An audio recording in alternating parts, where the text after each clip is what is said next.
Teherani poolt müüdud täieliku võidu lubadus hakkas lõplikult kokku varisema. See, mis just juhtus ja mis on kõigi silme ees Pärsia lahes, ei näe sugugi välja nagu Iraani võit. See, mida nüüd juba sellel 2026. aasta 23. aprillil nähakse, on Iraani bluffi jõu raugemine. Samal ajal, kui Donald Trump karmistab piiranguid rahulikult ja peamise küsimuse osas järeleandmisi tegemata.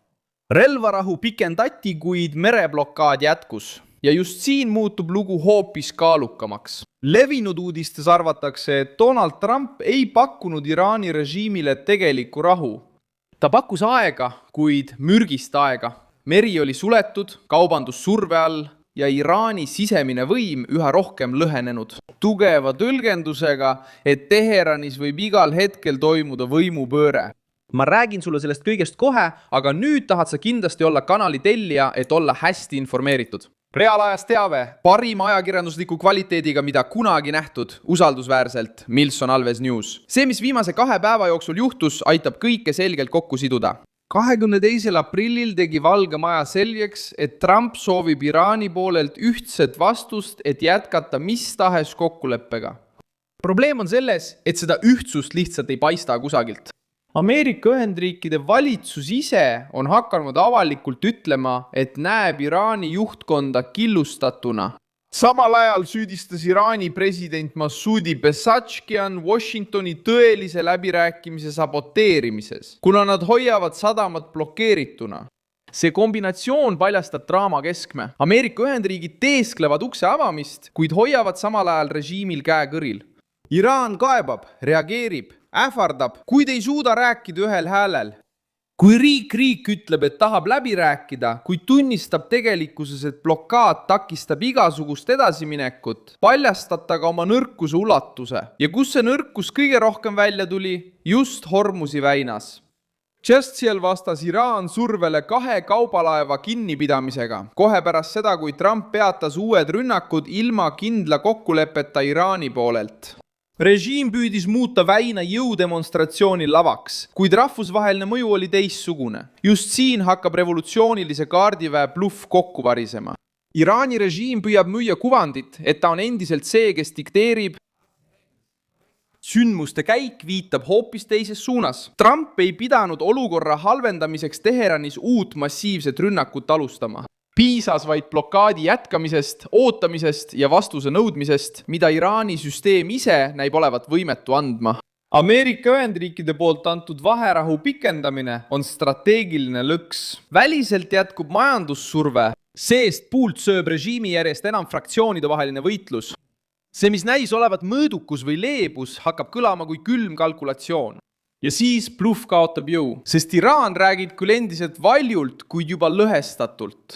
Seda sisemist muutust surub kõige tugevamalt peale revolutsiooniline kaardivägi ja see punkt on otsustav. Reuters teatas juba märtsis, et kaardivägi karmistas kontrolli sõjaaegsete otsuste tegemise üle ja hakkas süsteemis tagama karmimat joont. Reportaaž kirjeldab organisatsiooni mitte ainult kui sõjalist jõudu, vaid ka kui struktuuri, mis juba valitseb siseturvalisust, luuret, majandust ja strateegilist planeerimist. See ei ole tühiasi. See on tõelise võimu märk. Kui relvastatud tiib ei piirdu enam ainult režiimi kaitsmisega, vaid hakkab suunama riigi poliitilist kurssi, siis on tegemist võimu haaramisega seest poolt. Tegelikus elus ei pea riigipöörde toimumiseks olema mingit teatraalset kuulutust. See võib toimuda vaikselt, otsustusringi sulgemisega, tsiviilvalitsuse õõnestamisega ja poliitilise juhtimise asendamisega karmistunud sõjalise juhtimisega. Levivates uudistes kujutatakse seda muutust juba millegi suuremana kui lihtsalt sõjaväe mõju. Kõige usaldusväärsemad allikad ei kinnita siiani ametlikult ei avaliku koduaresti ega ametliku murrangu dekreeti.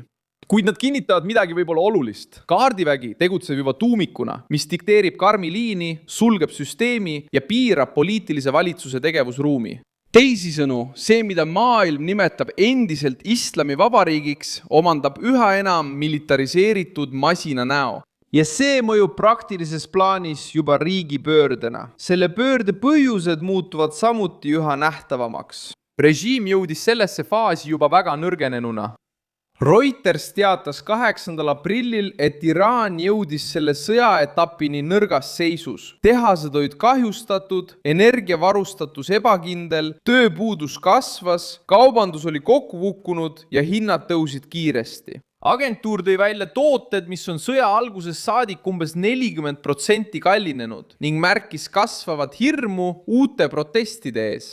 See aitab seletada, miks Trumpi surve nii valusalt mõjub. Asi ei puuduta ainult laevu ja naftat.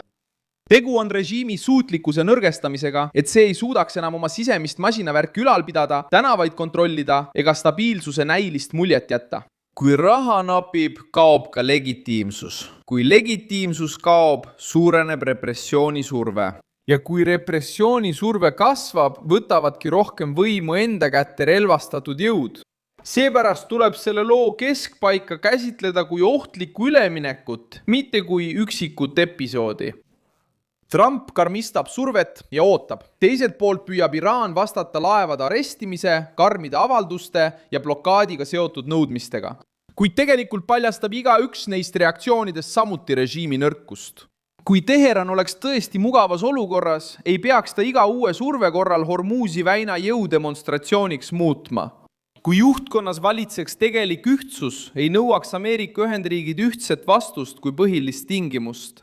Kui tsiviilvõim oleks endiselt tõeliselt otsustav, ei oleks revolutsiooniline kaardivägi selle konflikti juhtimisel nii suure kaaluga esile kerkinud. Mida maailm praegu näeb, on struktuur, mis püüab poliitilist kokkuvarisemist varjata ähvardavate tegude taha. Trump omakorda näib olevat aru saanud, et aeg on muutunud relvaks. Ta ei pea oma jõudu tõestama ainult pommitamisega, võib lasta blokaadil oma kurnavat tööd teha, võib lasta survel lõhesid paljastada. Ja et režiim ise muutub nii karmiks, et kaotab veelgi rohkem toetust. Lämmatamine tuleb väljastpoolt, merelt ja majandusliku surve kaudu. Ja see tuleb ka seespoolt, fraktsioonide vahelise võitluse, tsiviilvõimu nõrgenemise ja juhtimise militariseerimise kaudu. Bluff variseb kokku just seetõttu, et Iraan ei suuda enam samaaegselt hoida välise jõukuvandit ja sisemise korra näilist olemasolu. Kaks asja libisevad alati käest ja nüüd libisevad mõlemad. Lõpuks muutub olukord ajatollade režiimi jaoks kohutavaks. Iraan ähvardab endiselt, reageerib endiselt ja püüab ikka veel näidata, et tal on kontroll olukorra üle. Aga sündmuste käik viitab teisele reaalsusele. Trump karmistas survet ilma kõike korraga kasutamata. Blokaad mõjus endiselt rohkem kui vaherahu ise. Hormuzi väinas sai reaktsioonilava, mis lõhnab meeleheite järele. Ja Teheranis libiseb võim poliitilise valitsuse käest relvastatud tuumikule, mis muudab režiimi seestpoolt karmimaks. See, mis välja paistab, ei ole enesekindel Iraan. See on süsteem, mis püüab surve all ellu jääda, bluff laguneb maailma ees ja vaikne sõjaline ning sisemine riigipööre liigub võimu südamesse. Pane sellele videole like, telli kanal ja lõpuks vaata kommentaare, et olla veelgi rohkem seotud Milson Alves Newsi kogukonnaga.